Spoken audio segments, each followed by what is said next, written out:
DreamWorks and Netflix. 2 years ago, I would have seen this as a death sentence of a combination. But ever since Troll Hunters Rise of the Titans, which ended up being pretty damn good, except for the final 5 minutes of the movie, I was a lot more open to this film. And you guys probably already know this, but I've been giving DreamWorks movies a lot more benefit of the doubt ever since Puss in Boots: The Last Wish. Because if you saw my review of that movie, you know I thought it was going to be just a generic cash grab, but it ended up being one of the best animated films we've gotten of the 21st century. And DreamWorks, since then, I thought this was going to be like a new age of DreamWorks. Ever since Puss in Boots 2, I thought there was going to be a new age of DreamWorks coming. But it really hasn't been. They've kind of snuck back into their old ways, having some good movies and some really shitty ones. Like, their follow-up to Puss in Boots was fucking Ruby Gilman, which was terrible. Then they had Trolls Band Together, which was awful. It wasn't as bad, but it's still awful. And then, in December, they had Chicken Run Dawn of the Nugget, which was a pointless sequel, but was still pretty decent for what it was. And we are getting more DreamWorks films this year. We're also getting Kung Fu Panda 4 next month, which I am super looking forward to. And if they screw that movie up, DreamWorks will be dead to me. So this one is just one that kind of gets lost in the shuffle. So, especially since it's going to Netflix and the rest went to theaters. So, and the trailers didn't exactly give me a ton of hype for this movie. Like, they didn't look awful, but they just didn't look that great. So, yeah, that's pretty much what I thought of the movie there. It's not awful, just nothing spectacular about it. It's an interesting concept, although it is very similar to, say, Rise of the Guardians, but not really the same. It's almost as if we saw Rise of the Guardians from the villain's perspective, like Disney did with Maleficent, but better, because this is at least better than Maleficent, I'll tell you that much. But I'm trying to think of how to start this. I guess I'll start with the basics. The voice acting's all fine. Nobody's bad in this. The animation looks good for the most part. There are a couple of sequences where the night turns to light and the light turns to dark, where the transition really looks like shit. It almost looks like in one of those app filters that people use. It kind of looked like one of those every once in a while. And every once in a while when that did happen, the animation looked almost like a drawing, like just a flat drawing with nothing moving. It looked really bad. But other than that, the animation looks fine. I like the colors to it. Everything looks pretty vibrant, despite the main character literally being the dark. So at least you got that. And the character designs are pretty creative, especially the other night entities that they have, which include insomnia, dreams, sleep, quiet, and abstract noises. I don't think her name's actually abstract noises, but it's basically what it is. It's the noises off in the distance that people hear that freak them out, like you hear like somebody's trash can fall over, or you hear a creaking door like 20 feet away and it freaks the fuck out of you. That's basically what that is. And again, that's a really neat concept right there. And much like many DreamWorks movies, it's based on a book that I've never read. Because it's a kid's book that I have never heard of until this movie, and I'm too old to read books like that. So, and yeah, for perspective, no, I haven't read a lot of other books that DreamWorks films are based on, like Shrek, never read it.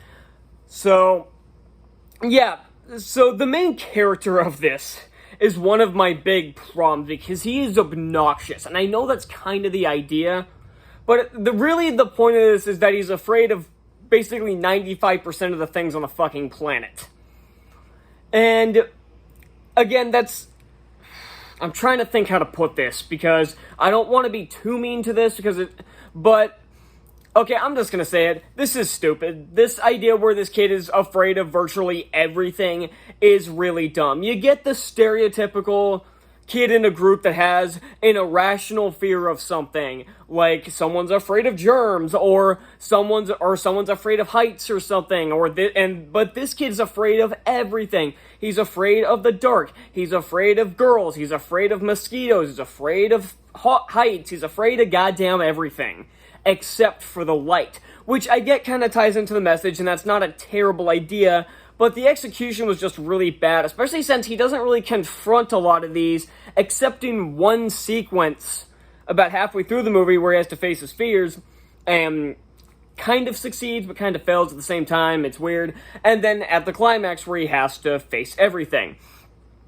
Now, the way the movie is framed is really weird, because about 20 minutes in, it's revealed that Orion is an adult telling his daughter the story. Now, this is something that's been done many, many times before. So this isn't a new concept, and this isn't a bad idea. In fact, I don't even think the story he's telling her is even real. So actually, by the end, it's confirmed that's definitely not real. But here's the thing. The first time we see this is 20 minutes into the film. We get like a 6-minute of voiceover monologue from our main character as everything's happening, but it's the younger version instead of his adult counterpart. This loop that we were thrown in about half an hour or so through the movie, where, it's him telling his daughter the story, could have worked if he was the one telling the story from the beginning. But it almost kind of seems like the guy was writing the script and halfway through got an idea of him telling his kid this story, and then forgot to rewrite the beginning to make it match. And then it gets worse. Now, up to about the 45-minute mark, this movie isn't bad. It's nothing special, but it's perfectly passable. I don't mind the story that it's trying to tell. And it's a story about trying to help kids face their fears. And many kids fear the dark, so I feel like this is something important that you should tackle. Something similar to what Monsters, Inc. did, where they were trying to put a twist on the monster under the bed fear that many kids have, where it's trying to show them, even if there is, it's not necessarily a monster that wants to hurt you, it's just one trying to keep their city alive, or hell, maybe it's there to tell you a few jokes like it is at the end of the movie. So that's real. So I don't mind this idea. The problem is about halfway through, the movie goes off the rails. So his daughter starts, because the point where older Orion is telling his daughter the story, he's about halfway through. Okay, I'm trying to figure out how to explain this, because it's hard to talk about if you haven't actually seen like the lead up to this, but I guess I'll try my best. So there's a point where his daughter gives the idea that Orion should still be afraid at this point. Like, there's the cliche story of, the kid has learned to face his fears by this point, he's no longer afraid. She's like, maybe he could still be afraid. He's not 100% reformed at this point. And he's like, okay, and then the daughter starts telling the story, or he's still telling the story with that idea in mind.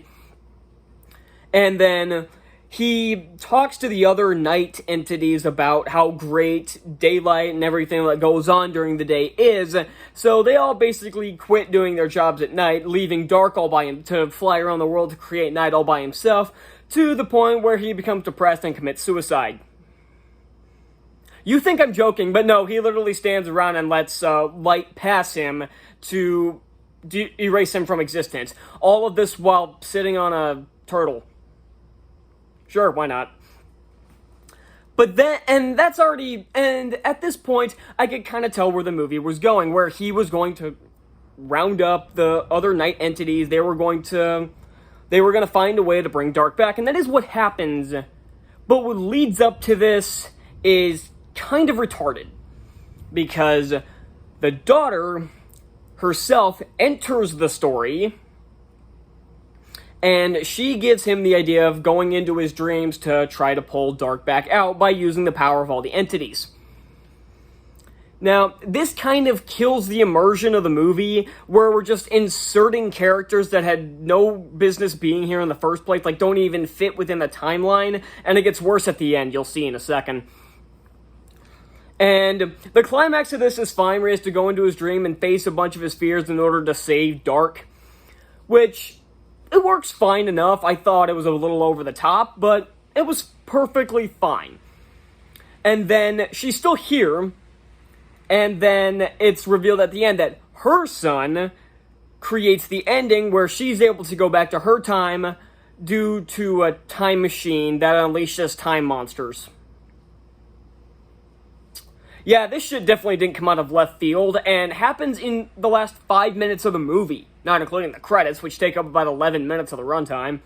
So the climax itself, I was okay with, and it was actually pretty clever how they did it. The problem is they had to pull so much bullshit out of left field in order for this to happen, and you didn't need it. Hell, you could cut out the father telling the daughter the story and the daughter taking over the story, and just have it be the story of Orion facing his fears and everything. Have him, like, round them up and come up with this plan. Good God. But just have him come up with this plan, and all the problems here would be fixed. But the problem is she just enters the story, which kills the immersion. I know people are gonna tell me, "Oh, it's a story. She can do it within. It's a story within a story. They can do whatever they want." Again, that kind of kills everything when you can just do whatever the fuck you want with no purpose, no reasoning, no explanation, and no consequences. Because again, she gets back to her time just by random time machine that pops up. And again, that was her kid telling that portion of the story, so apparently they didn't get an ending to the story for another, 60 years. Maybe it wasn't that far, maybe closer to 30, but you get my point. So, up until the last 15 minutes, this movie was perfectly fine. But the problem is this ending would have worked so much better if you cut out all the crap they pulled at the end of the movie. Just have Orion be the central character, and then you're good. You didn't need all this extra stuff. I get it was trying to tie into the moral and everything, but again, like I've been saying, they pulled so much shit out of left field that all the immersion was gone. It was at a point of why should I care anymore? Why should I care? I know everything's gonna work out in this story now. There's no tension anymore. I know what's gonna happen. What's the point of giving a shit? That was where the point I was at. Up until this point, it was okay, this is a perfectly fine movie. And then the last 15 minutes happened. I'm like, why should I care anymore? I'm completely tapped out. Just end. So that probably dropped the score. That could have been around a C+ to a B-. I'm gonna give Orion in the Dark a C-. Because again, it's not an awful movie, but the ending absolutely killed this thing. So that's all I got, and I'll see you next time. Bye.